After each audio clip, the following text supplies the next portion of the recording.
Layovers, your weekly dose of aviation innovation.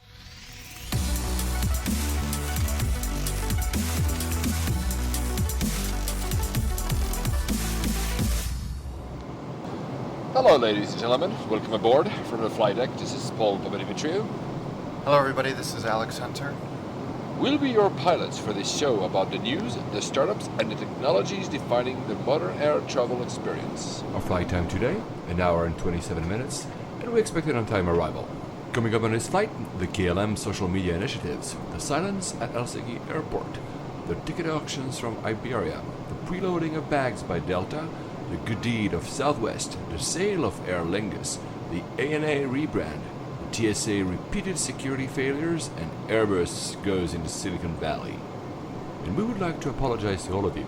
The second episode in a row, the sound isn't to our usual standards. This won't happen again. As we reach our cruising altitude, I'm going to turn off the fasten seatbelt sign for you. Now, ladies and gentlemen, sit back, relax, and let's turn on those noise-canceling headphones. Flight 16 to Vienna. Hi, Alex. Hi, Vienna, Austria. I love that little airport. Actually, it's not a little airport. I shouldn't say that at all. It's not a little airport. I was there, actually, very recently, which is why I chose it. It has one thing that I'm going to say straight away, one of the best free Wi-Fi's I've ever seen in an airport. I mean, you have fiber. I was just in the middle, in front of the gate, did a speed check, and I had 50 Mbits down and 40 up. 50? Yeah. 50. And that was free. And it was not even a login. You just accept, of course, the terms and conditions, and that's it. There's no logging, no email, no whatever, anywhere. It's airport-wide, at least in all the sections I was in. Just perfect. Well, that makes it the greatest airport in the world automatically. I've already heard that Helsinki is even better. They have gigabit. So actually you can just but I haven't been to Helsinki airport in forever, so I won't be able to check. But yeah, a lot of airports could learn about that. So that's why I'm going to tell you a little story about Vienna later. We're again in front of each other for this week's episode. So again, we try not to look at each other and just look at our computer screens. First story, you found a story about preloading carry-on bags. So tell me that, because it's always a struggle with. Before you tell the story, are you one of the guys that goes very quickly into the plane? Yes, I always want to be first on so I can get settled. And again, I it's never really been a problem. I found on European airlines, even in short haul, I've never had a problem finding a place for my overhead, for my cabin bag, because I often either put it under the seat in front of me. Yeah. Because I'm traveling light. But on the 2 internal U.S. flights I did last week, they were full flights and they ran out of space.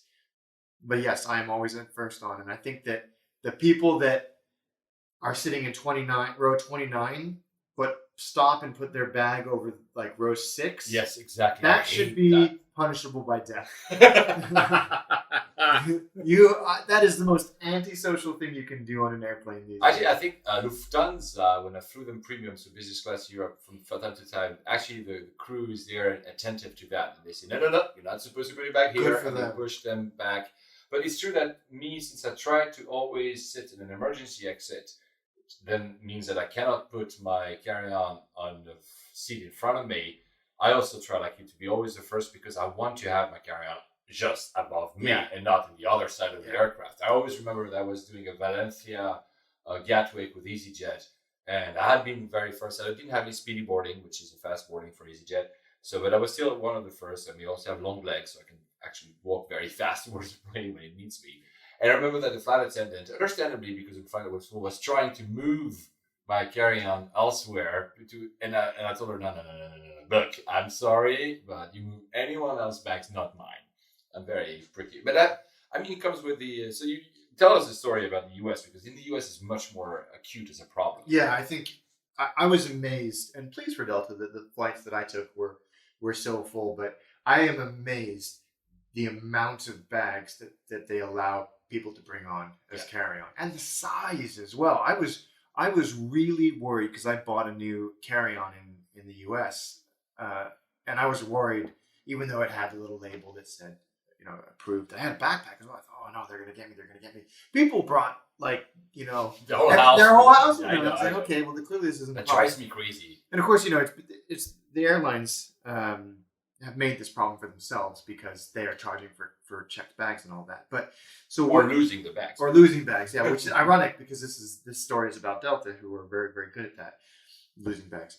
So Delta are trying this preloading of carry-on bags in a few of their airports. So how does that work? It's a good question. So they will offer to take your carry-on bag before you get on and load it in the bin above your assigned seat for you. Oh, that's pretty before cool. Anybody gets on the airplane. And that basically the hypothesis that Delta is testing is our employees can load the bins faster than passengers can. So at least they can do it at that time when the plane is still not filled with passengers, so there's no bottleneck, maybe. Yeah, exactly. And you you don't have to pay. They're testing it on 12 flights, 24 flights, and then they're going to ramp it up over June. They've been testing it out of Atlanta, New York, LA, Detroit, Minneapolis, Salt Lake City, and Seattle, which are also obviously Delta's busiest hubs.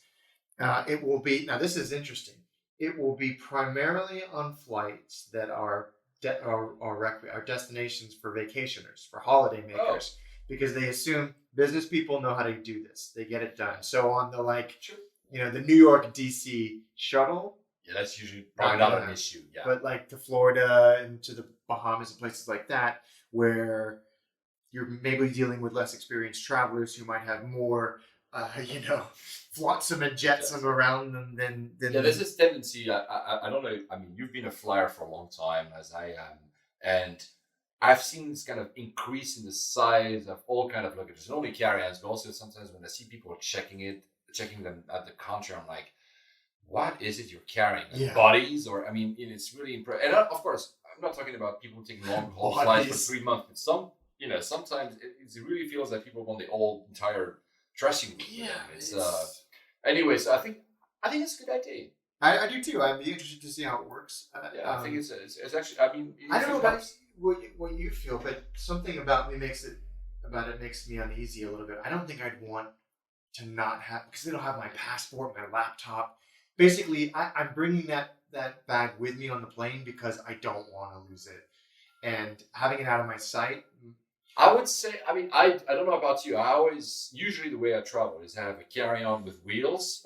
Travel Pro is my favorite brand. So sorry they don't pay me to say that. And I always have that. But I have a little backpack, which is I don't leave sight of that ever. Yeah. Meaning that, because for instance, when I flew to, so I was in Montenegro, I flew through Vienna. I'll go to that story a bit later. But I had a Dash 8. Which means there's not enough room in the overhead bins because it's a very small plane. So what they do is they tag your bag, and as soon as you board the plane, so you board it of course by feet at the staircase, they will take your luggage, that carry-on of yours, and put it in a small cargo door on the left of you. So meaning that. I knew that even for the duration of the flight, that luggage will not be with me, and I want at least my laptop, my passport, stuff. So I always have a second small backpack on me. So that's why I would be okay to leave my carry-on. That's a good way of doing it. In fact, when I traveling on the U.S. legs that I did exactly the same thing. I had a wheeled carry-on, and I was the same. Well, actually, no, I wasn't, because I had my new computer in it, so I wasn't going to let that out of my sight either. So you'll have to tell us a story. Yes, I will. When we get to a later story that's pertinent, I definitely will. But I think it's a good idea. Honestly, it adds to the anxiety of travel to know that most probably you'll have an issue with putting. Yeah. Especially again, you and me, maybe because we're seasoned travelers. Sorry, I don't over carry stuff. So I'm like, I want at least my piece of luggage, which is reasonable, to be over me. I mean, I don't want to suffer because half of the plane has over. I don't think that's an unreasonable request. I think there was an airport, I don't remember which one, but I'll try to remember for our forthcoming episode, where this issue was solved at the airport by the X-ray. So the X-ray had, the X-ray belt when you put your stuff, had some kind of a form in plexiglass. So basically, big bags couldn't fit in the X-ray belt. And if a bag wouldn't get into the X-ray belt, it wouldn't get accepted in the plane. I think because most airlines, or at least the staff, they have already so much stuff to deal with. They don't want to start acting as the police and say, "Oh, you're not supposed to take that side," especially on low cost. You've got a fast turnaround as it is. So they offloaded that to the airport. Say, look, that's the easiest way. Clever. One of the smart ways, and we'll move on. But one of the smart ways, I don't know if you've seen it. If you've flown EasyJet recently, they've introduced their own EasyJet carry-on, which you can buy. Clever. And if they say it's, first of all, it's guaranteed you get it with it because it's EasyJet, so you buy it, but also it's perfect size. Clever. It's exactly the size that they allow you to get it. So it's maximizing the size and guaranteeing you get it with you. So I think that's pretty clever. It is clever. Yeah, so very clever. Extra revenue. But talking about security, of course, we fly through security. We pass through security a lot. The one that everybody complains about is more often than not the TSA, the one in the US. And there's been a flurry of articles about that recently that are kind of dire. This is alarming. This is frightening, actually. The TSA chief has been reassigned, quote unquote, whatever that means, after the TSA agents at multiple airports across the U.S. failed some breach tests. Not just some, 95% of the tests were failed. That is terrifying. So 67 out of 70 tests, they failed. And what that means is Homeland Security agents posing as passengers were able to get weapons past TSA agents 95% of the time. I mean, that's staggering. That is. I mean, we always knew, we had a discussion earlier, you and me offline, but we always knew that part of the role of any security at any airport is, of course, to deter any terrorist or mischief, but it is also theater. It's also to reassure passengers that they're doing the best they can. But when you read 95%, you're like, is this really worth the money that they're being paid to? Because I think TSA is actually outsourced. It's a private company that's been given. Some of them, like for example, San Francisco is not TSA. Okay. Or at least it wasn't TSA, and they're actually pretty good. But yes, you're right. It's been an ongoing joke, frankly. I mean, no one. And it's hard because it's hard to have the data because, of course, the very obvious answer, and I get it, is that we haven't had anything worse, anything bad happen since 9/11 because of TSA. But you don't know if it's actually TSA that has done, and I'm not blaming all of them there, but you can't really have a rational debate because you don't have the data to prove. Did they actually really stop attacks? Did they not? Yeah. Were they? I mean, who knows? Who knows? We're never going to know that. Like you say, we don't have the data. But it's alarming. And I think also it's just another massive black eye for the TSA, who have such a terrible reputation for being very just unpleasant across the board, universally. The experience is awful. It's which is demeaning. Honestly, that's a bad thing because I mean, there's security for those who have never traveled in another country. There's security in every single country, and there's security in the UK.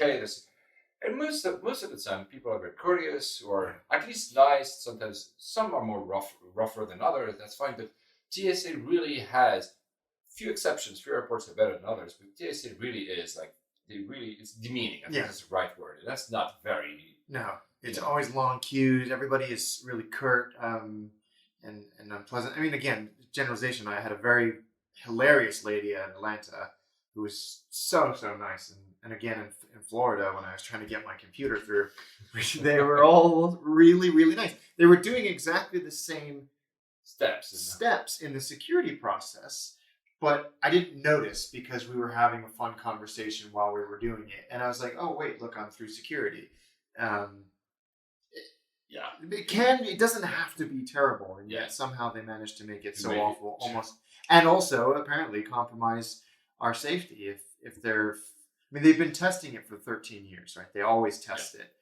And they're often able to get these things through security, but not every single time, or almost every single time, a gun and a bomb.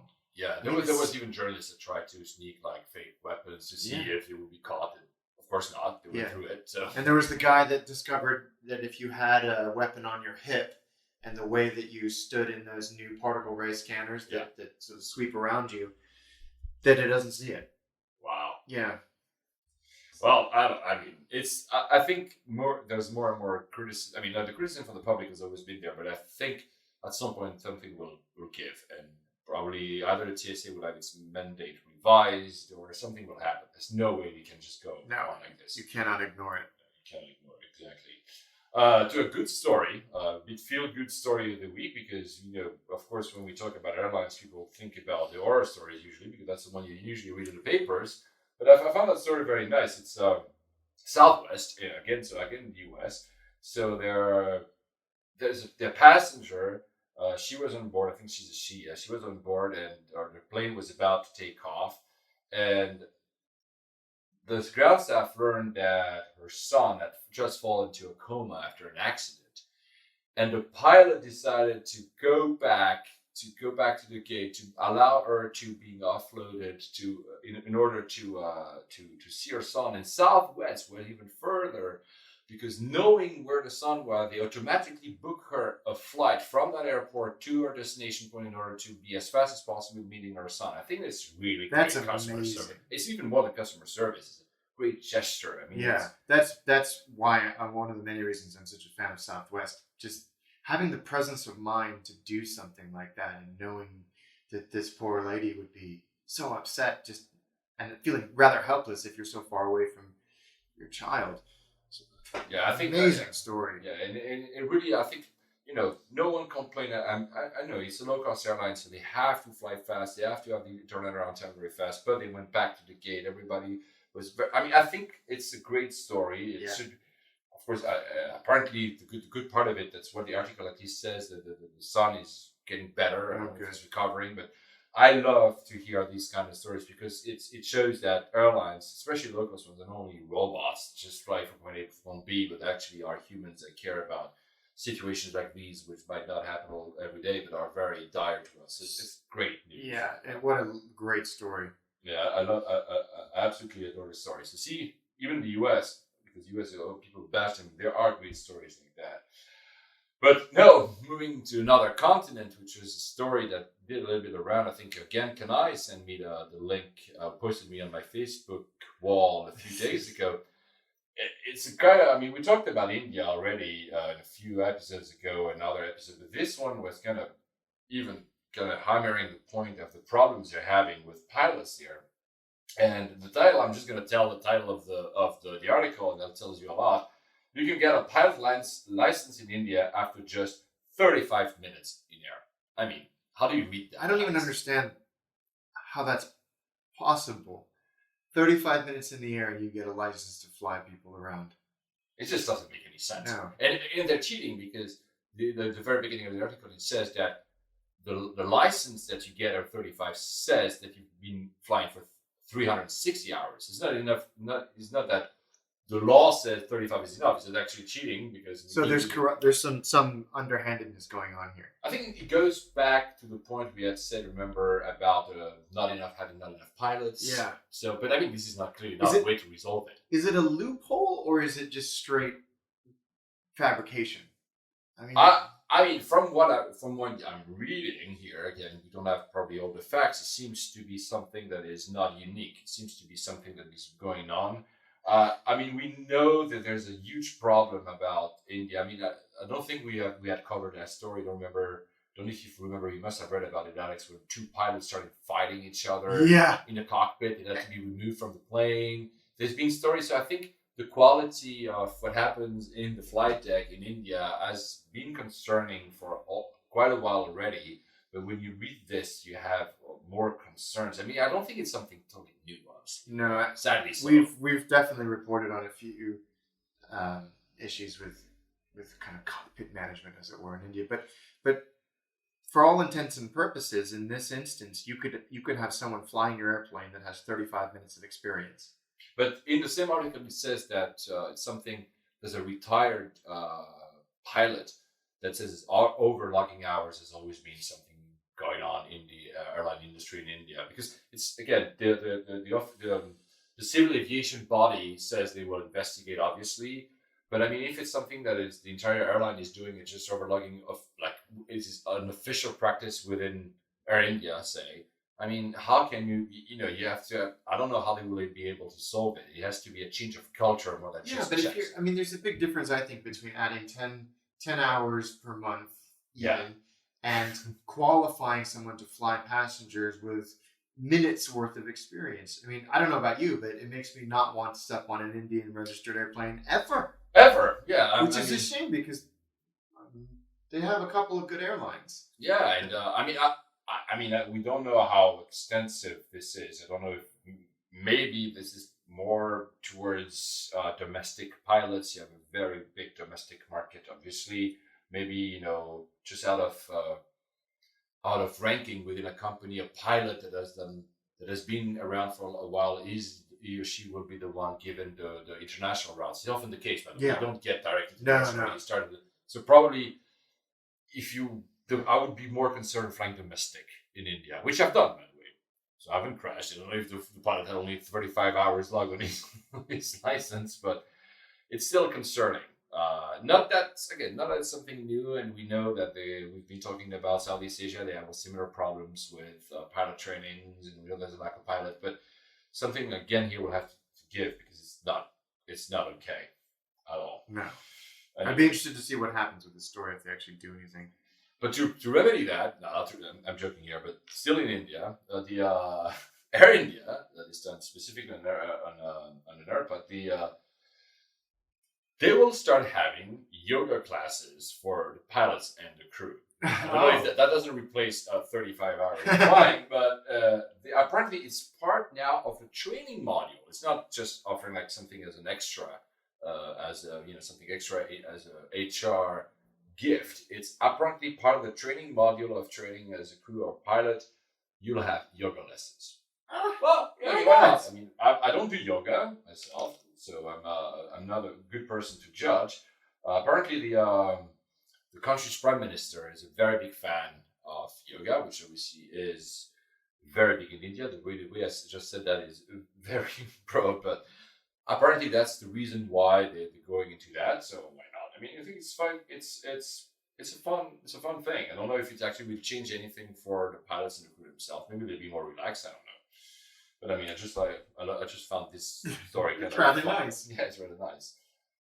Coming back to Europe, we had talked, I think, 3 episodes ago about TAP, the Portuguese airline, the flag carrier, which, like many others, has a lot of issues. Many other flag carriers in Europe is either crippled with debts and having a lot of issues with pension plans, etc. Apparently, they're getting bids to be acquired, so basically to get privatized. It's still, I don't think it has still been resolved, so these things take long. We've seen the story with Aer Lingus that we're talking a bit is like month and month and month. But do you think that this airline can be saved? I think that how do I put this? Like the necessary requirements for death of a flag carrier are a lot more complicated than a private company. Yeah, because there's national pride at stake. So I think the government comes in a little bit more aggressively to prop it up. But I think it has acquisition written all over it. I would be amazed if someone didn't come in. Apparently, the people out of the 3 bids they received, 2 of them are coming. So they're all coming from very rich investors. Yeah, and 2 of them are tycoons in Brazil. Yeah, well, David Neeleman, who is the founder of JetBlue and Azul in Brazil. Correct. Is one of them, and I think, like I said, the current structure of TAP and its TAP in its financial fortitude or lack thereof makes it a really attractive acquisition. Yeah. Because it's a flag carrier. Yeah. Like I said, if it was private, it would be very different in that competition. But David Neeleman, guy is smart as hell. He's built this Azul up to the 3rd largest airline in Latin America. And TAP has a very strong relationship with Brazil. I mean, there's a lot of routes there, so I think you must know something. You must know that these routes are actually profitable, or at least can be profitable. I think they have the landing slots. Brazil is in one of these very big economies that is emerging very fast. Portugal can be a gateway to Europe. I mean, there's a lot of reasons. There's a lot of reasons, and I think if it's not hemorrhaging cash, then it might be worth looking at. TAP is an interesting one because if you look at Portuguese territories and former territories, they have to have a pretty diverse fleet to get to the Azores, the Western Africa.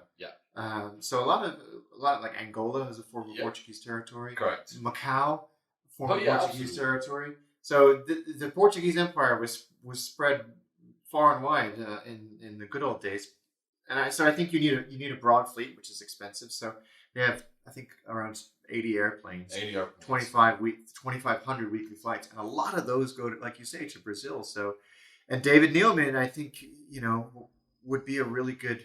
It makes sense for him business wise as well. Yeah, exactly.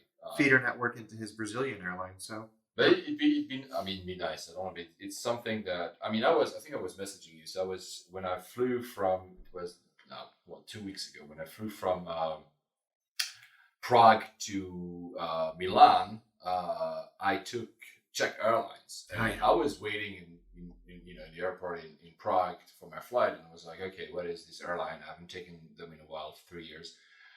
And the staggering thing is that you look at their finances, and they've been basically hemorrhaging money for 6-7 years. They're just losing money year after year, which is, I'm not saying that every airline in Europe, any flag carrier in Europe is doing so, but this kind of tells you the state of it.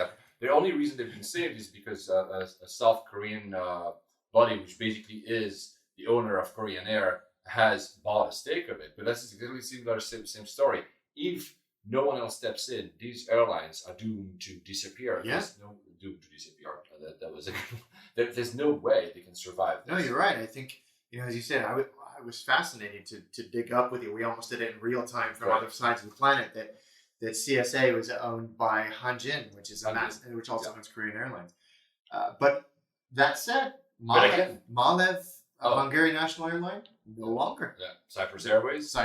So it does happen. I mean, when a government doesn't have the money themselves to prop up an airline, then there's only one option. With anti-subsidy laws in Europe, there's also they cannot anymore. Yeah. It used to be easier to subsidize an airline forever, and now they cannot do it. I mean, that's part of the controversy. Of course, U.S. versus the ME3, but also Europe versus the ME3, because one of the biggest gripes of Middle Eastern airlines, of any other foreign carrier, say, Lufthansa, for instance, is a pension plan refinance just hours before this law was put into place in Europe. So there's a lot of stuff. I mean, it's a complicated story, but I mean, we can hope that some of the airlines will be saved. I'm talking about one. I mean, Aer Lingus. I mean, this story has been dragging on. I think we talked about it in our first ever episode.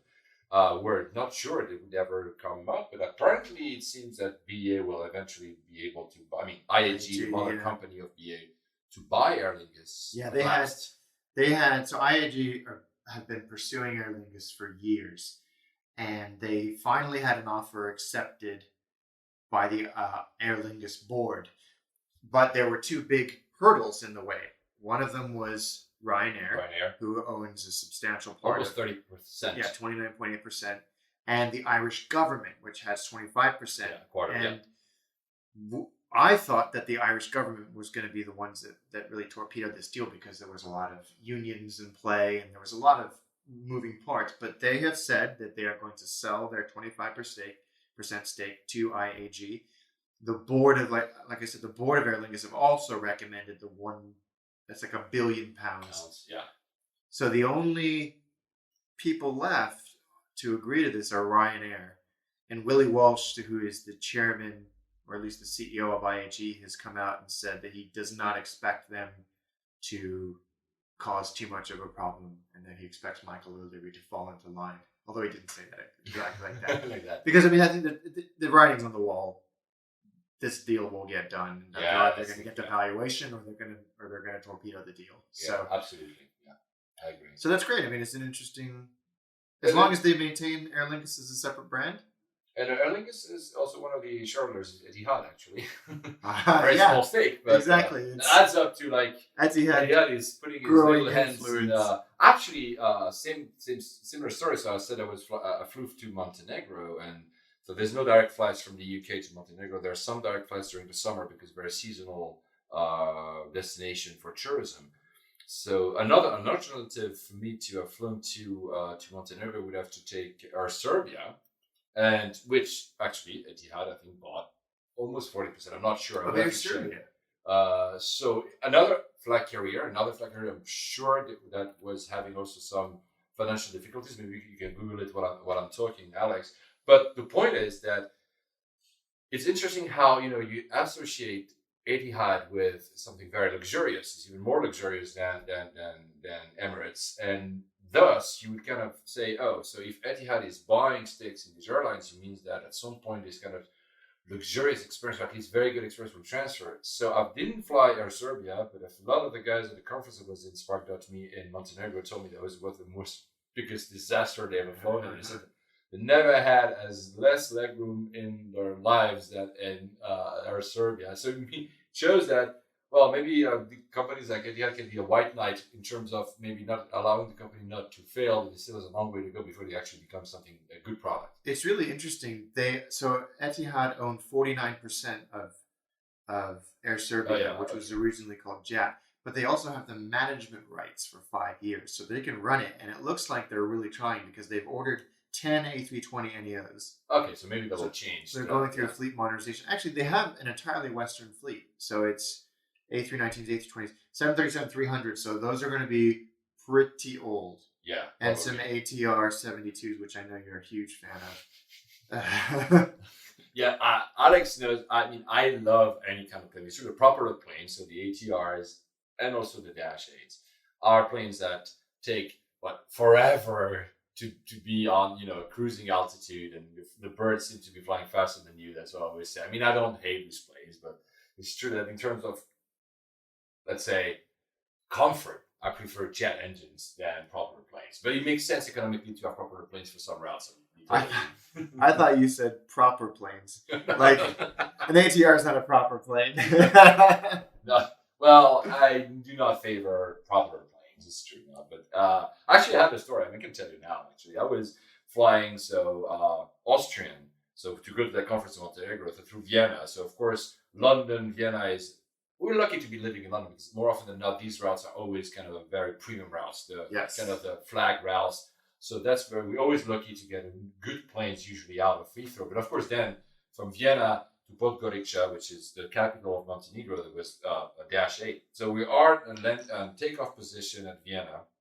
We're all in our seats. Suddenly, these passengers start screaming behind me. I was almost at the front. These passengers start screaming, and well, the flight attendant, goes up, although she was already buckled up, and the guy, I think it was a he, because he was again behind me. The guy was fingering at the engine on the left that it was leaking. Yikes! And so then she went to the pilot. I think she called him on the intercom and asked the pilot that the engine was leaking. So the pilot stopped actually the takeoff procedure, obviously, shut the engines down, and then went on the PA and said, "Oh, we have an hydraulics issue." I was at that point, so basically, if that passenger hadn't seen that leak, there was no gauge or anything that told you that we're having an hydraulics issue. I don't know. Maybe it could have been something very small, and maybe not. But they still changed the plane. We had to wait. So there was a legitimate issue. Yeah, we had to wait 20 minutes for us to have a tractor towing us back to parking position. We had to deplane, go back to the gate, and we were given a replacement Dash 8. So it means that if they did that, it was not something small. They must have, maybe it was out of caution, but still, they gave us another Dash 8, so 2 hours. Never mind. I was lucky to be in Vienna because obviously they had another plane just right there, the exact same plane, the same version, same crew, same pilots. We just go back to the exact same. It was very efficient. Yeah, I'll give that to Austrian. I mean, we deplaned, and 15 minutes later, we were already boarding that other plane. So That's amazing. That was great, honestly. That was really great. I'm very, very lucky because at the beginning I was like, oh no, you and me have been traveling a lot in May, and you were kidding me at the very beginning of my travels. A few episodes ago, something will happen. Well, that's the thing that happened, but it was dealt with very, very efficiently. I just said London. We're lucky. Actually, very quickly, I read that on Skift the other day that London will again be the most popular city for international visitors. I was actually reading that on the subway, the Evening Standard. If you've ever been to the UK, to London, that's the kind of paper you see lying on the ground in the tube that going to put a lot of ink on your fingers. And apparently, London is the number one destination in terms of tourists, and also the number one destination in terms of money spent by foreign visitors. I believe it. I mean, you can't. There's not a down period for tourism in London. Oh yeah, well, absolutely. Trafalgar Square is your indicator for that.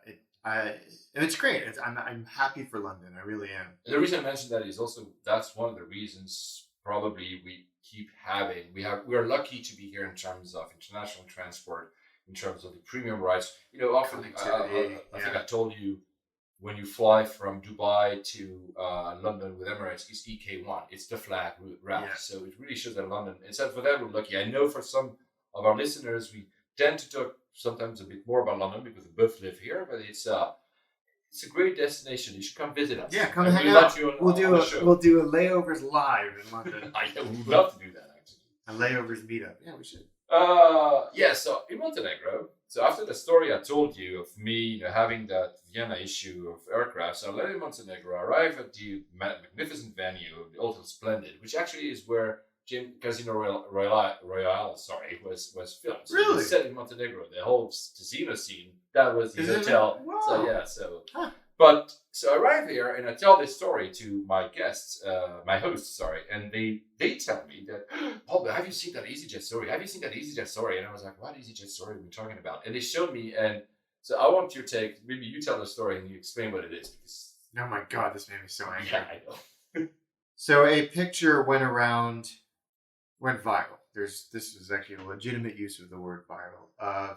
Captured by a passenger on an EasyJet flight, showing a engineer putting duct tape on what they thought was duct tape on the engine. And of course, people freaked out, like, "Oh my God, they're putting the plane together with duct tape just before it takes off. We're all gonna die, blah blah blah blah blah." And it went viral, and people were concerned. Concerned is an understatement. They were just panicking. They were panicking and posting all this hyperbolic Daily Mail nonsense on the social web about typical low cost carriers, blah blah blah blah blah. But and our learned friend John Biggs, I think, made it his cause to go and say very calmly, every time he saw this picture, this is called speed tape. It happens all the time. Yeah. It's pressure sensitive aluminum tape, and it's used for minor repairs on planes, and actually on high performance cars as well, because it's water resistant, solvent, UV light, heat and flame resistant. And actually, for fighter aircraft, it's used to tape over bullet holes. Exactly. And so were there bullet holes on the EasyJet flight? There were not bullet holes on the EasyJet flight, but it's cosmetic. It's cosmetic, exactly. There's normal. So guys, it's absolutely normal. There's nothing to worry about if they do this. It's not that the plane is falling apart. It's nothing of the sort. Trust us, the plane wouldn't fly if there was such an issue. So if it was falling apart, trust me, they would not take the risk of flying in there. They were putting it over on the nacelle of the airplane. Yes. They were putting it over the line of rivets that connects the beautiful orange engine to the front, the kind of leading edge of the nacelle. Yes. So that the water didn't get into the rivets. Just it prolongs the life. It makes for 10 P's worth of speed tape, it saves the life of it. But it's just nothing more than that. I mean, it's I think it's it's also due to the number of I think there will be 1 to 2 trillion images uploaded to the web in a single year this year. Wow. It just shows that everything is documented, and I think that now that we have this, maybe the person who actually took the picture was not even thinking about the fact that it could be dangerous, was just taking a picture of something conducting. But it goes that very quickly these things go viral. People, we don't always know. I mean, Alex and I know stuff about the airline industry and innovation, but we might not know about, I don't know, physics or being doctors or something. So we see images, and you just have to kind of stop, wait, that's and a be good sure. point. That's a really good point. Because otherwise we tend to overreact to everything. Right? And I think, this is EasyJet. This isn't some fly-by-night operation. They're one of the most efficient airlines in the world. I agree. So they've got a great safety record. So I think there's a little bit of, a nice little brush of overreaction. Yeah. Absolutely. Talking about overreaction now, I don't know if it's overreaction. So this is a very tough topic too. So we mentioned The last episode that Malaysian was basically firing everyone and starting afresh a new company, and one of the reasons obviously was the MH17, was it? Yeah, Malaysian Airlines Flight 17, which was downed over the skies in Ukraine. So we're still not sure about what happened, obviously, because we know there's a conflict in there, so there are parties involved. There's a lot of, but there was an article in Mashable, and I rarely actually read Mashable, but it caught my eye when it said that apparently there was some specialist did analysis of the report of the crash that was created by the Russian authorities. And he says that basically most of the report is false, has been falsified, because the images, the satellite images used, were either doctored or not correctly interpreted. So we don't have enough clout to understand the entire repercussion of this. But if this report is truly falsified, it's a big problem. Yeah, it's very worrying indeed. Because usually in terms of crashes, we always have, at some point, a kind of a clear picture of what happened. I mean, just forget about conspiracy theorists who will tell you stuff that never happened. And it's true that poor Malaysian Airlines have two aircraft where we basically don't exactly know what happened. One we probably will never. I mean, the more longer it gets, the longer we have no clue. Yeah. This one, I mean, it's a conflict zone. Now planes are avoiding it, obviously. I mean, we talked about it a few episodes ago, but it's pretty damning, because it means that the families might not even know ever when it really happened. Yeah. And that's not. And when it's a state doing it as well, you worry a little bit as well. I mean, again, we know it's a conflict. We're not taking sides or anything. You know that in any conflict, there's misinformation, there's propaganda, there's hiding stuff. I mean, I guess it's the nature of a conflict, but it's true that when it hits civilian lives, could be on the ground. But here, since our podcast is about flying, it's a bit worrying that we might never get the full picture. I mean, again, Alex and I, if we never get a full picture, so what? I mean, we're just curious. We would be sad for the families, and maybe also for the airline and the aircraft maker not to know what actually happened. Yeah, absolutely. Because there's lessons to be learned in every single crash that happened. They're already very sad and damning by themselves. There are always lessons to learn. It would be, I don't know, we'll see. Maybe one day something else will come up. I'm sure we haven't heard the last of that one. No, not at all, especially with this revelation. Yeah, it's talking still not conflict, but a military, very quickly, because I'm from Geneva. Some of you who have listened to this show for a while know that I was born and raised in Geneva, although I don't live there for quite a while. I go there very often, and I couldn't see that, but so John Kerry, the U.S. Vice President, is very often the Secretary of State. Sorry. What did I say? Who's often in Geneva because he's dealing with Iran. They're making a peace deal with Iran. So the United Nations is a big office in Geneva. So he's very often. He had an accident recently. He went biking. He loves biking. I didn't know that. Yeah, I saw him. He does some also running, and like you, Alex, you run. So, but you don't have your security personnel. No, I've given them the day off. So he went biking, and he actually fell by himself. There was no foul play or anything, and he had to be brought back to the U.S. I mean, he was first at the hospital of Geneva, and then they brought back. But they brought a C-17, which, for those who don't know, it's a very big military plane on the ground in Geneva. And I just wish I could have seen that, because it's not every day you see big, fat military planes on a civilian airport. And there sometimes happens in Geneva because there's a lot of stuff. Still, there's some of the mixed use. When we went to Kiev. Correct. Was it last year? 2 years almost now. Year and a half. Yeah.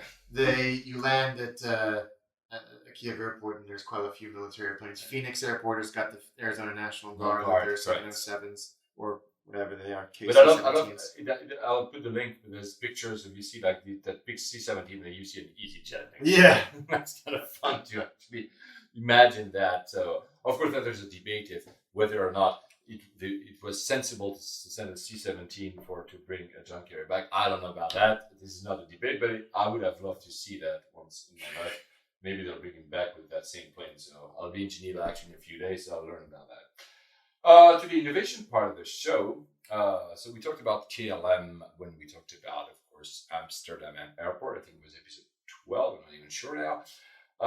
And we always said that KLM is one of these most forward-looking companies because to use of social media. They've always been very good. Really impressive. They've developed a lot of plays with DJs, apps where you can actually find a friend to sit next to when you're taking your next flight. Or they've always tried stuff experimental. Some of it lasted, some of it didn't, but they've always been very good at it. And actually, there was an article recently that says that KLM social media managers generate $25 million in annual revenue. That's amazing. That's actually, for me, a social media manager is in the airline industry is or like customer, care. And that's about it. I mean, Delta, for instance, we talked about it in the last episode. They do a good job of always being there and helping you. But they actually generate revenue, and that's pretty impressive. That's not a small amount. I mean, KLM, from the beginning, have seen the value of it as a channel, not just a reactionary support mechanism. They're actually one of the things, I don't know if you've ever, because maybe you haven't followed KLM for a long time, Alex, but one of the things that I really find smart, it's a little thing. If you go on their Twitter channel, they are the head-up image, so the how do you call that, the banner at the top, which any user can use, displays the expected time that you have to wait for them to answer to you. Wow. They change it all the time. They say, okay, if you have a request to our social media through Twitter, we'll get back to you probably within the next 15 minutes. And it's written on top. It's something very simple, but it gives you kind of an expectation. They're very good at it. Honestly, they are very good at it. And now that Twitter has started implementing the fact that you don't have to follow each other to direct message, yes, it also means that probably will makes it easier, because I always hated having to follow an airline's customer support Twitter account just to get a reply. So it's actually they say in the article that KLM is faced with about 70,000 queries a week, day in, day out. They have 150 social agents to deal with customers from all walks of life. They speak 14 different languages. Wow, look at that! Yeah. We expect to reply within 10 minutes, and that's updated every 5 minutes. That's so he's that's amazing. And that's something very simple but very smart. And apparently they have really dashboards and in their office they have this war room. I don't know how you want to call it. They also, we mentioned that they now have launched along with other Sky Teams members. They try to do something similar on WeChat, and apparently they're also doing a trial on WhatsApp. Because there's a lot of people who use WhatsApp, so there could be also a way to answer people. I mean, it's clever. I want to read more about this. Yeah, we absolutely. Very quickly, since we're at KLM, have you seen that? I mean, we know it's a bit faked, but I think they had about the Orange Day that they've done. Yeah, they're really pushing that hard this year, aren't they? Because they did that fake livery, which I really think that they should do. Oh yeah, the one which is like orange fading to blue. It was stunning, and of course, all of the flight sim enthusiasts mocked it up and flew it around. But it looks really, really cool. So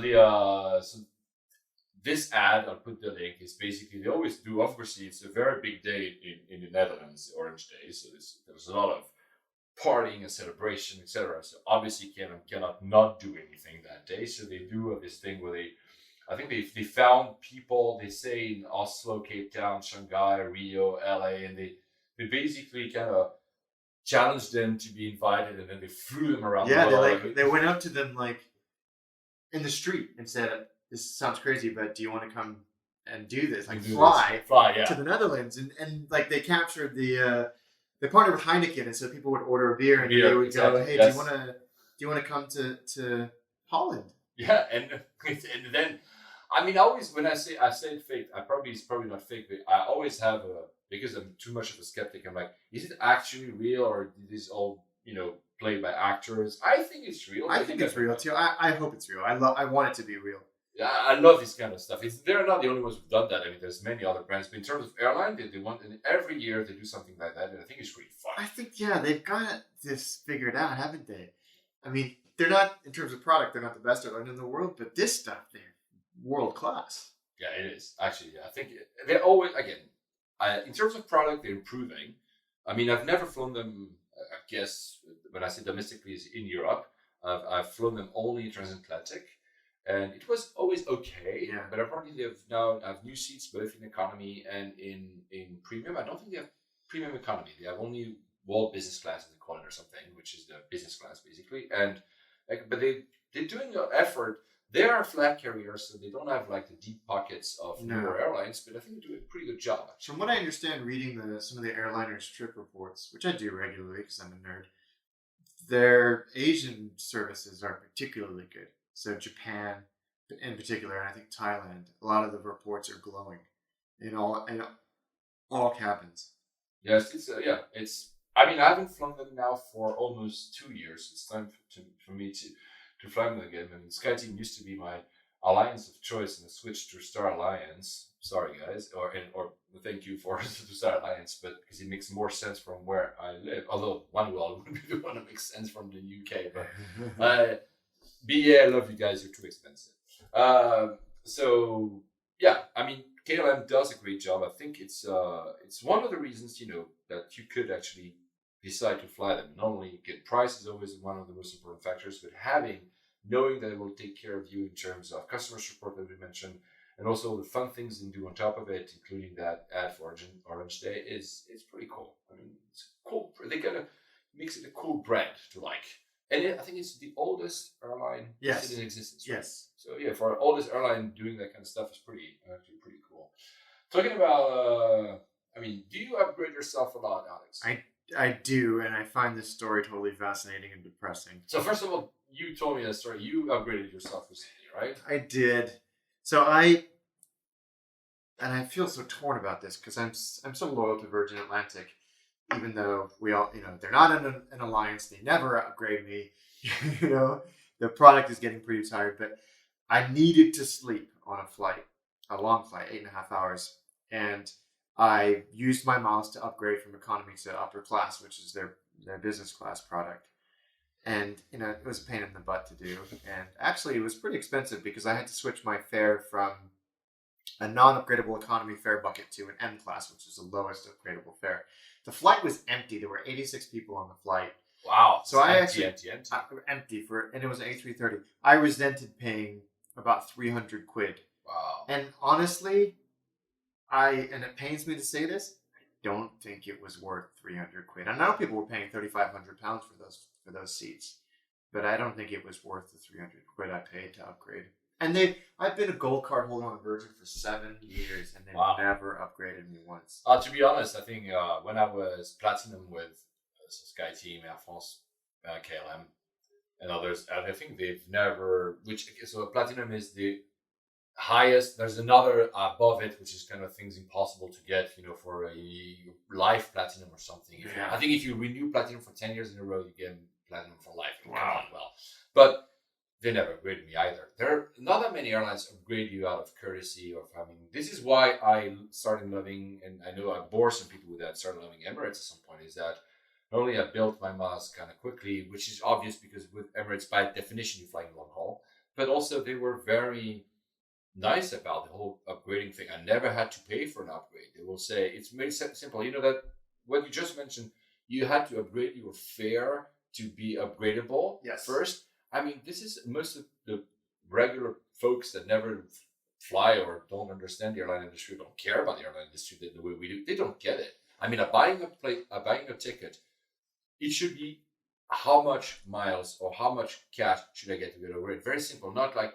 oh yeah, but first you have to go to something fair called M, and then you can do that. But most people just don't want to access that, even though if they want to get it. And they wouldn't even know. I wrote a blog post on my personal site at haabc.com about how you do this on Virgin, and they took away the tool on Virgin Atlantic's website that allowed you to search for specific fare buckets, which makes it even harder. But I had to go to the ticket desk at Heathrow and spend half an hour doing this. They had to offload me from the flight and then rebook me. Oh, come on. Yeah, and it's too complicated. It is too complicated, and I think it's limitations of the reservation system and all of that, but it should be simple. It should be simple. I have the miles. I want to use them, And it should be simple as well in terms of, because part of it, like you said, the ticketing system is probably very legacy software. There's limitations there. But again, if I take the example of Emirates, because that's the ones I know, I flew them. I told that in recent episodes. I flew them back to back recently after not having flown them for a while. And before that, I was a very frequent customer of them. They must have some kind of algorithm where they said, okay, this guy hasn't flown them for a while, but used to be a very good customer. So he's flying now back to back. So let's show him some gratitude. I mean, it's little things. Yeah. That's very powerful. That's extremely powerful. I don't expect to be upgraded on every flight. Obviously not. But I mean, there's little gestures. I mean, you mentioned that, when you do your talks, for instance, how Virgin just thinks about, bringing you champagne to your seat and stuff like that because you're a gold member.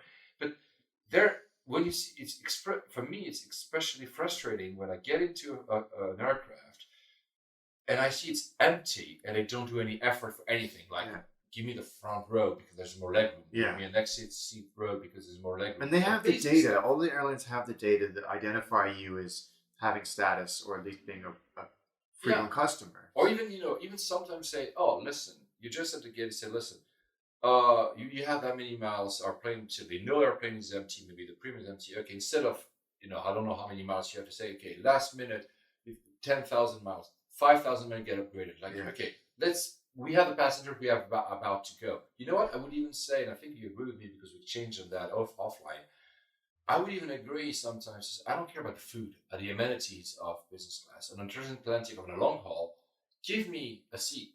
Yeah, that's all. I don't need the food. Sleep. I don't need to have the champagne or the fancy food.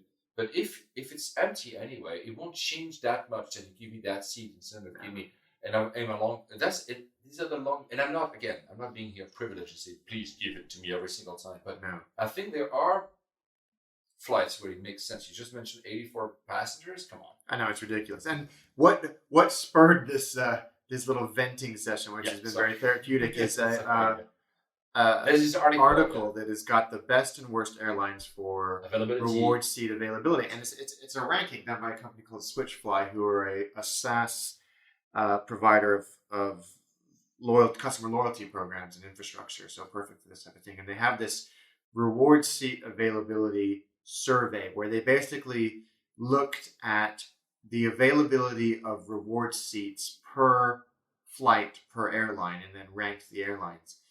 And it makes for some interesting reading. So Air Berlin and SouthWest, there were reward seats available on 100% of their flights. Crazy. Staggering. Yes. And then the rankings are not what I expected them to be. Yeah, me neither. 1 and 2 Air Berlin and SouthWest tied. Then Virgin Australia, Air Canada, Singapore, JetBlue. Virgin Atlantic, unsurprisingly, don't even feature in the top 20. But yeah, so I know that I don't know how this works. Maybe if you fly Delta a lot, can you either hit us up on Twitter or hello@layovers.to or on Facebook and answer me this? Whenever you're at the gate for a Delta flight, there's this. They all have plasma TVs or LCD screens hanging up there that show reward or upgrade priority, and there's lists of like 30 people for a 730. Yes. What is that? Who are these people? Why are they in line for an upgrade? How does that work? Are these people automatically getting upgraded because their status? No, I think it must be, I don't know either, but yeah, I would love to know that. From what I remember, because I was not on that list, but what I remember is that I've seen this list is displayed with a priority order, and if you see your name and if you decide to want it, you can go to the counter and get it. I don't think it's automatic, but I'm not sure. It's interesting. I want to know how that works because Delta are kind of 16, so 58% of flights are available. But it depends how you calculate it. Are they available because they do that already? I don't know how it works. British Airways, I have lots of miles in British Airways. I can never use them to upgrade for a couple of reasons. One, because I can never seem to fly in a freaking seat. Yes. But also, British Airways, on Virgin Atlantic, I can go from economy to upper. No problem. Mm-hmm. On BA, you can only jump up one class. So I can't go from economy to club or economy to first. I have to buy a premium economy ticket and then upgrade to club. Okay. It's idiotic. Yeah, it is. I think it should be much easier to deal with. Yeah.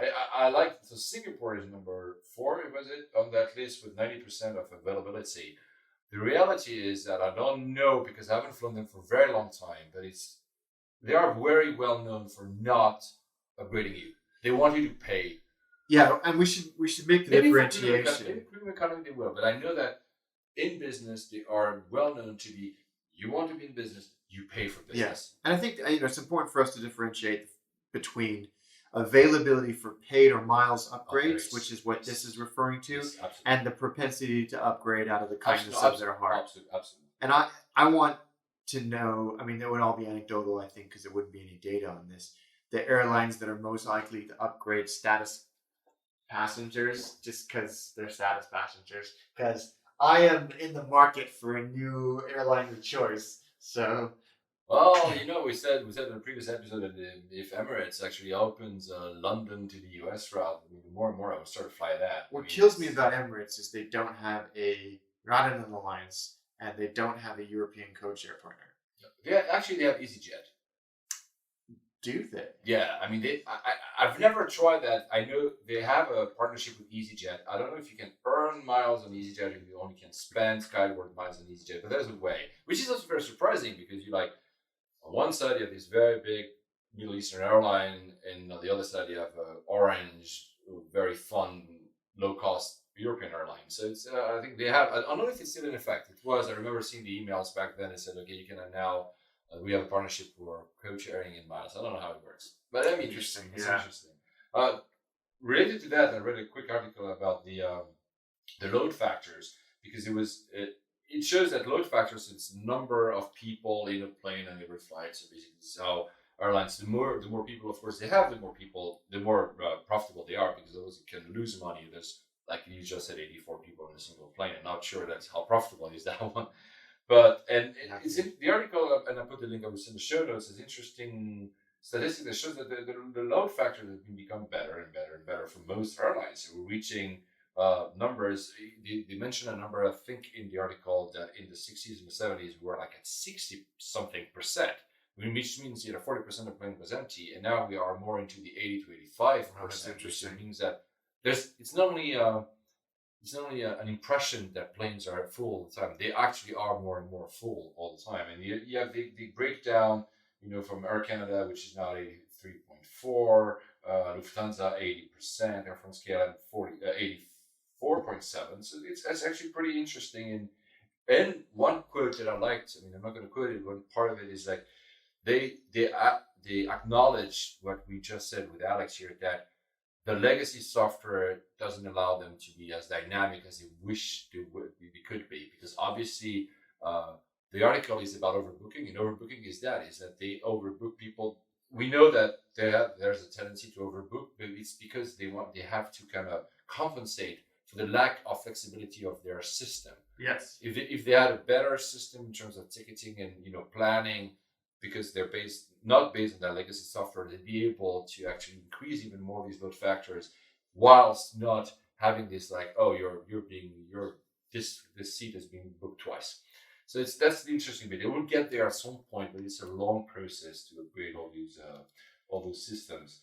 I read an article recently as well that tells that I think I don't have the link in front of me, but I think it was in the Runway Go Network when they talk about their passenger experience that said that we are almost at breaking point where the federal, they were talking the US, the federal authorities should intervene in the quality of the planes in terms of leg room that's becoming almost a wasn't there somebody saying that it's become a human rights issue? Yeah, that was in a few episodes ago. I found that. Yes.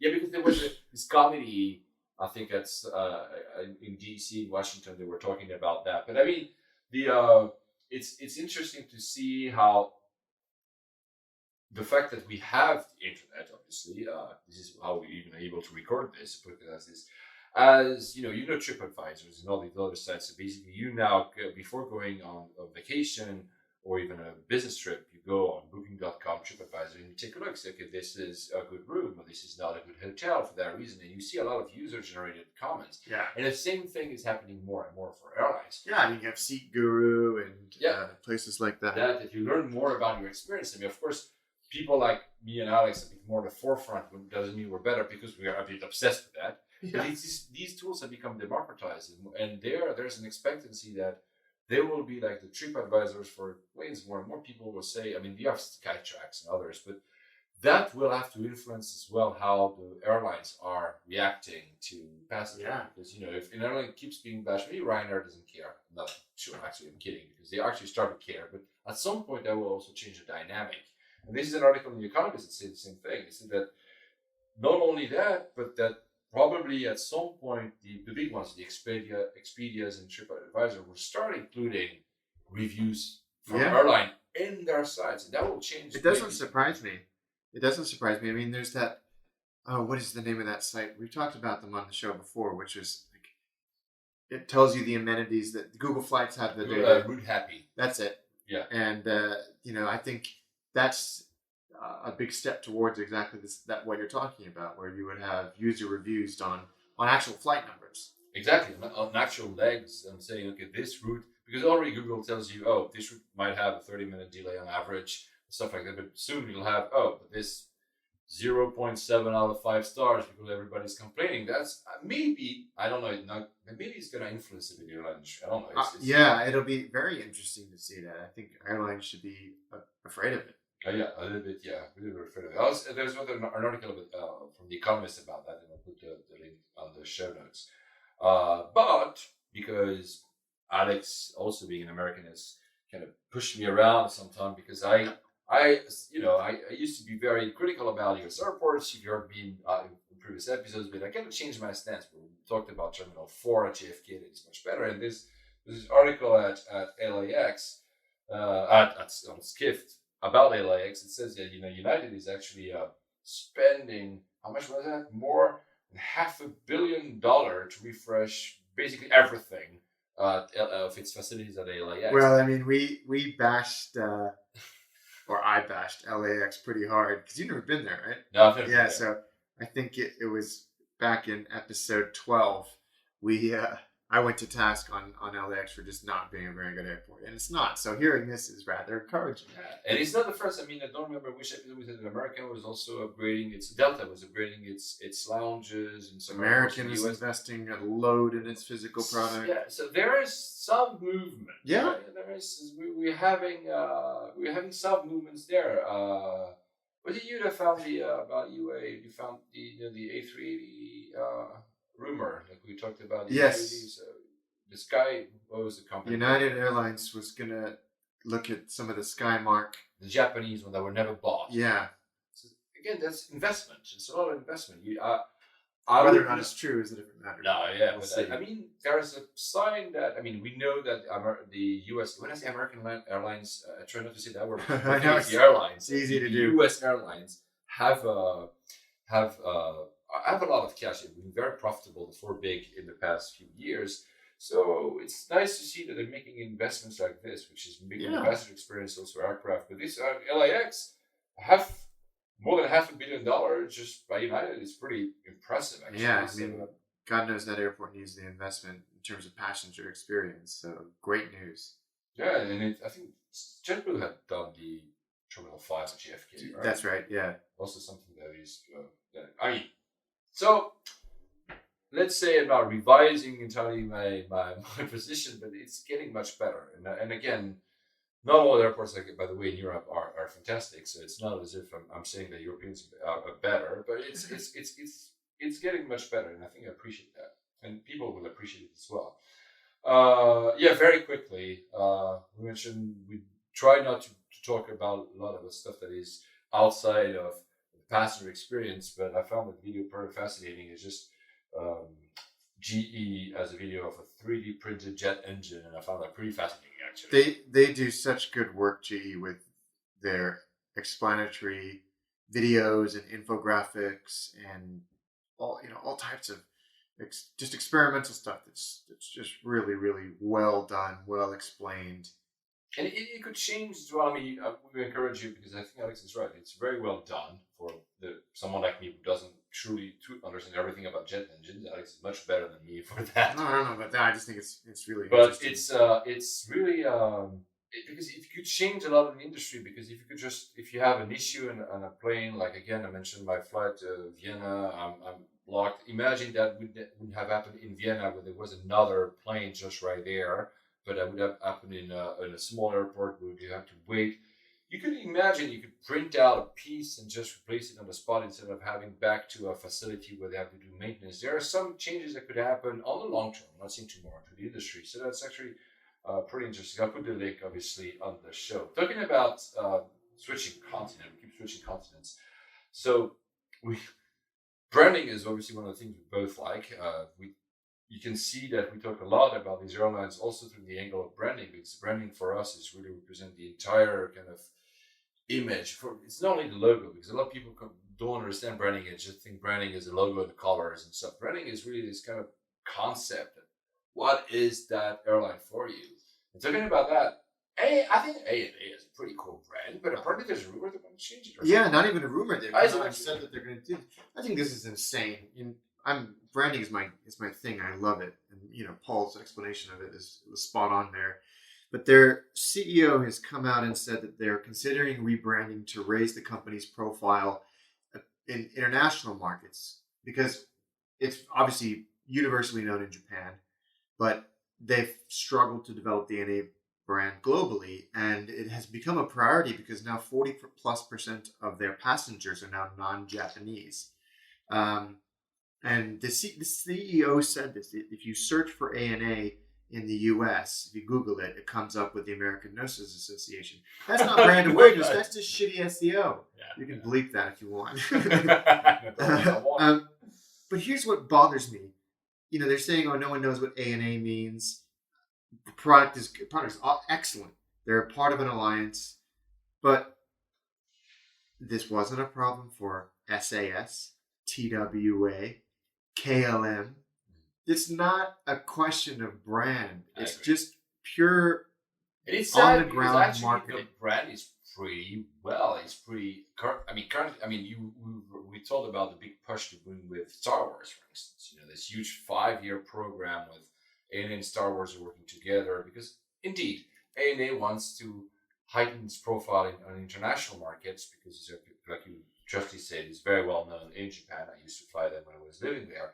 But I find what they offer, both as a product, again, that's what the concept of brand, but everything, it works really, really well. It does. And for me, it evokes, confidence, it evokes quality. There's a sense of minimalism. It's not like in your face. It's very Japanese, which is so, because if you don't know, ANA stands for All Nippon Airways. And Nippon is it an ancient word for Japan or NH in Japan, because it's Nipponikaku. That's what the NH is. It confuses a lot of people because they look for on the screens at the airport what is ANA, and they expect AN or NA, and it's NH. Yeah, but so it makes sense. It means sun origin. It's like another word, an old kind of folk way of saying Japan. And people have said, "Oh, no one knows what Nippon means, so you couldn't just call All Nippon Airways," which is what it used to be called. Cathay Pacific doesn't suffer. Cathay is an ancient word for what used to be China. Absolutely. Lufthansa. Yeah. It's not evident that Lufthansa. It's so well known that people assume now know it's German, but there's no direct link there. Of course, it's if you speak German, Luft. But I think it's a bit misguided. They want to change it to ANA Japan. The whole airline should not be called ANA Japan, which is redundant because no one is going to call it ANA Japan. What are they going to call it? ANA. ANA. Yeah. So they just need to. It's a pure branding exercise, and I think rebranding it is insane. The brand, the 3 letters ANA will be defined by what surrounds it. Correct. And so they have to work on what surrounds it, not it. Not it. But that's I will charge them several £100,000 to figure this problem out for them. So. We're ready to consult for you if you ever call us. But honestly, you're absolutely right. And I think plus it's sad because I think they really have a very powerful, very confident brand now. It's not as if they have to. It's not Malaysian Airlines that has been suffering what they've gone through and have to kind of change the image. They have a very solid, like you said, they're just. Only thing they lack is a bit of international recognition. You don't do that by just appending Japan at the end of your name. No, you have something that. And honestly, when you see Star Wars, for better or worse, but Star Wars it's a good idea. They put them up, but it's something that people will start to associate. Oh, this is a cool airline as well. It flies to my country, and I want to see that R2-D2 aircraft. these are little exercises like this change the perception of a brand and not adding Japan. I think it's a very bad idea either. So guys, call us. I mean, we do that. We do consulting, and we'd be very happy to help you figure that out. I think it's actually a bit silly. Sorry to be honest. Back to Europe. So Helsinki Airport, like I said, I think in the previous episode, there's one thing with this episode at the beginning that it is one thing that is fantastic is the gigabit Wi-Fi. It's extremely fast. It's a good airport. I've been for a long time. You found that story that I really like. So they're going to be one of a handful of silent airports. So there will no longer be flight information and passenger announcements anywhere in the airport starting 3 days ago, actually. It just started, I think, yeah, beginning of June. So this is great. Hong Kong, Kai Tak never had any announcements, and neither does CLK, the new airport in Hong Kong. So they're certainly not the first in the world, but they are a handful of... I think that the one, Copenhagen, I think, does the same. Or was it Stockholm? I think it's Copenhagen. They actually warn you because now I think they do it less, but at the beginning it was startling. There's absolutely not a single announcement, which I prefer. Yeah. Oh, are you kidding? It's great. It's really... The red zone is only the... I know. I'm kidding. It's... Airplane, for those who haven't seen the movie, you should watch it. It puts a lot of responsibility back on the passenger, which is where it should have been in the first place. If you miss your flight, if you're late for your flight, your plane's going to leave, yes. And it bothers, it creates this kind of constant noise. And the problem is that we shut it down at some point. We have so many announcements. Not all the airports are guilty of that, but some airports are guilty of announcing every single thing every 3 seconds. You just don't listen to it anymore. You just filter it out. Yeah, filter it out with your noise cancelling headphones or something. I think it's a good idea actually. There's not that many airports. I mean, the more, if I compare to 10, 15 years ago, there's less and less announcements. Yeah. So thank goodness, like you said. Now, next step, reduce the number of announcements within a plane. Oh God, the credit card, the blah blah, the thing, the CEO welcoming you, the etc. I'm like, come on, guys. I don't need everybody to welcome me. Yeah. I mean, the safety video or the safety instructions, yes, obviously it's mandated and it's necessary. The rest, honestly, and I understand it's nice, and I guess it's a privileged position to say that because if you don't fly very often, you don't care. Because of course it's nice to see, like again, Emirates says that they have all these crew talking all these languages. It's nice. I get it. It's nice. Part of your brand, and for me, it's just like, what, just shut up. Yeah, exactly. Sorry, but but the worst are the ones who are proposing like credit cards and else. And hope that one day this happens as well. Although, very quickly, I don't know if you've seen, Alex. This is a new startup. I think it's a Kickstarter. It's a small earbuds you put on your ears, obviously, and you can actively, dynamically filter out specific type of sounds. Oh, so wow. You active not only as noise cancelling, so cancelling the noise of the aircraft, but you can also cancel some type of noises. Of course, my question would be, can we cancel all these type of announcements? We should ask them.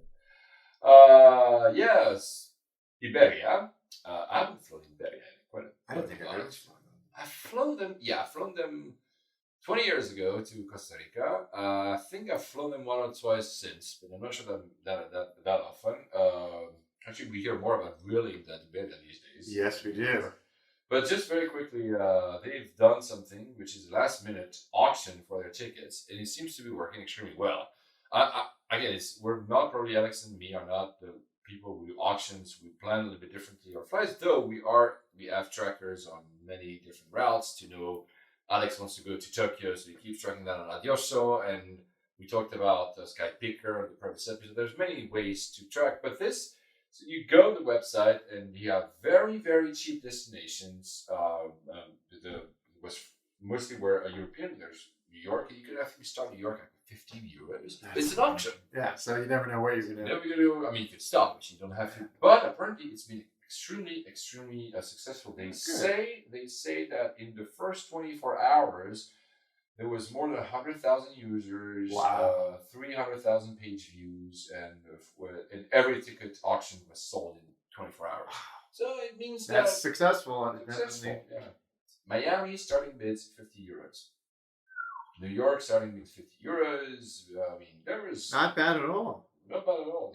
Rome started at 20 euros and ended up at between 99 and 136. It's not as if it became extremely. It's still very. So it's nice. And apparently it works. Apparently with a young crowd. I don't like the terms millennials, but apparently that's the crowd. It works well too. Final story of the innovation very quickly. Everybody talks about the Silicon Valley, and everybody nowadays from every freaking corporation seems to be opening some kind of lab or some kind of venture or some kind of incubator or some kind of fund. Well, Airbus has done the same. I think it makes a lot of sense for Airbus to do this. I agree. I totally agree. It's an innovation center. I think it does. I don't know exactly what they will do, what type of product it will, because Airbus they do a lot of things. So, is there any? I mean, we will see. We'll probably learn. I don't know if there's any specific part of the whole. I wouldn't call it experience, but part of the product. Yeah, if they're going to skew heavily on like avionics or drones or anything. Yeah, I don't know. 3D printable engines. I would mostly. Yeah, they don't do engines. They might if they find a good startup that does. But anyway, it's so they create a venture capital arm and this innovation center in the Silicon Valley. I mean, there are plenty of them, but it's the first time I think that I don't know if Boeing has it. I haven't checked. I should have actually. My bad for not having done so. So if you're ever in the Silicon Valley, I will clearly try to see what they do next time I go there when they're open, because it would be really fascinating for people like Alex and myself. Yeah, I'd love to figure out what their plans are with this. Exactly. Vienna. Have you ever flown to Vienna? Yes, they have one of my favorite airport hotels in the world. My favorite is the Regal Airport Hotel in Hong Kong. But I love the one in Vienna because it's literally across the road from the terminal. Like you walk out of the front door, you cross a 2-lane road, and you're at the airport. You're walking into the terminal. Yeah. And that absolutely is, I mean, like you have an 8 a.m. flight, you can wake up at 7:15, roll out of bed and onto an airplane. But it's a good airport. Yeah, it's a good airport. There's one terminal that has nothing. It's a bit bizarre. So because the way the airport is laid out, they say they have 3 terminals, which they do. They don't, because when you look at the buildings themselves, it feels like they have 2, but they actually cut one of them into saying there's 2 terminals. It's a bit complicated, but basically if you fly internationally, so if you fly outside of Schengen, which includes the UK or countries in Eastern Europe, but of course any other country, there was a lot of people flying from Asia, for instance, when I was there. So you have your dedicated building, is Terminal 3. At first, I thought, well, there's nothing in there. There are a few shops. Again, it's not this massive airport. It's only 22, 25 million passengers a year. So it's a big airport, but it's not Munich, nor is it obviously Heathrow or JFK or Hong Kong. So, but for its size, it's pretty well done. Yeah, it's efficient. What I liked about I say efficient in every single airport we talk about, but what I liked about it is that it's straightforward. It's pretty easy. I mean, you're not going to get lost. None of these fancy airports. We're looking at you, Charles de Gaulle. When you have, they made it so design worthy that it doesn't make sense for a human to understand where to go, right? Especially when you have a short layover. So I would say a short connection. Sorry, and I would say this was a very good thing in Vienna. It's very efficient to go from point A to point B. It's not entirely square. It's not like Munich, which is completely squared. It's a bit, but still, it works very well. There's the waiting areas in front of the gates. All the gates are one after the other. That's very clever because they have lots of seats, including vast. I really say vast seating areas that each one has USB power. Yeah, very nice. There's resting areas. So there's a proper resting. There are many resting areas when you're supposed not to have your phone on, etc., etc. But you also, again, in front of the gates, you have some shapes of the seats that are mostly like almost couches, and that are made for sleeping. I think without having been too fancy and going into something that looks like over the top and in your face, again, very Germanic in a way. It's very well thought out. And there's one thing, as I said, the Wi-Fi. I mean, honestly, for people like. More and more airports are becoming destinations as well, when you will be staying because you have a long layover, because you want to get some work done before your flight, etc.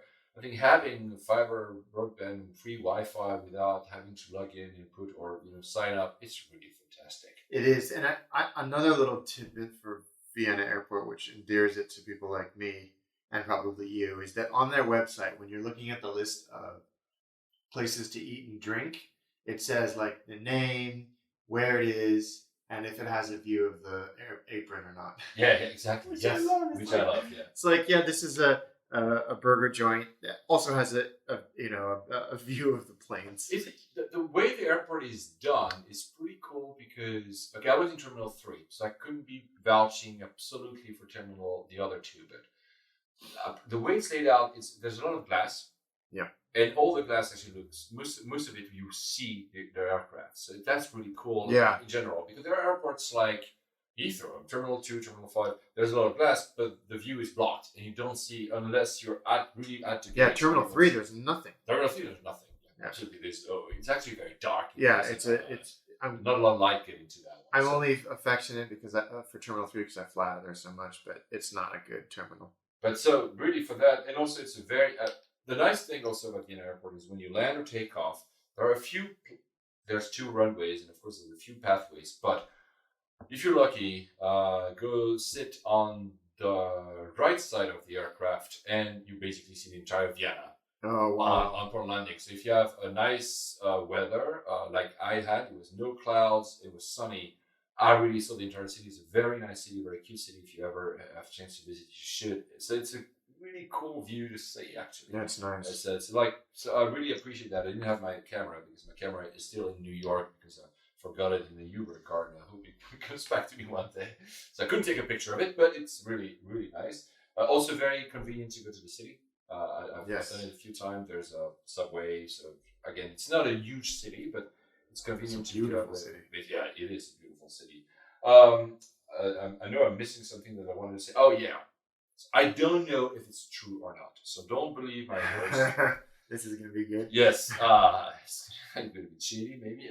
So when I was in Montenegro, I waited for the back to Vienna with Steliefti, is a friend of mine who works in San Francisco, and he's another Greek, and the founder of the Pirate Bay, Peter. And Peter told me something that I couldn't believe my ears. He said, Vienna Airport is the only airport in the world that has a strip club.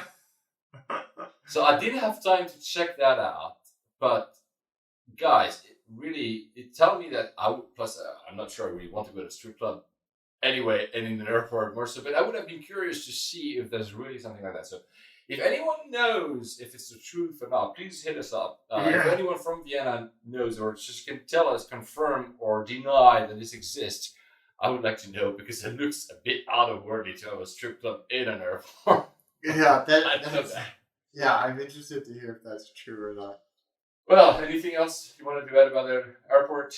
Yeah, if it's good for layovers, I'm going to say I'm not sure, because I'm absolutely not certain. It's one of these airports where I'm not sure it's open during the night. No, so, but you've got a great hotel. So from that, I did a layover there, and I thought it was great. And I would add something, because it's not always the case in every single airport. The ground staff was constantly extremely nice, smiling, and fun to interact with. That's and good. I liked that a lot.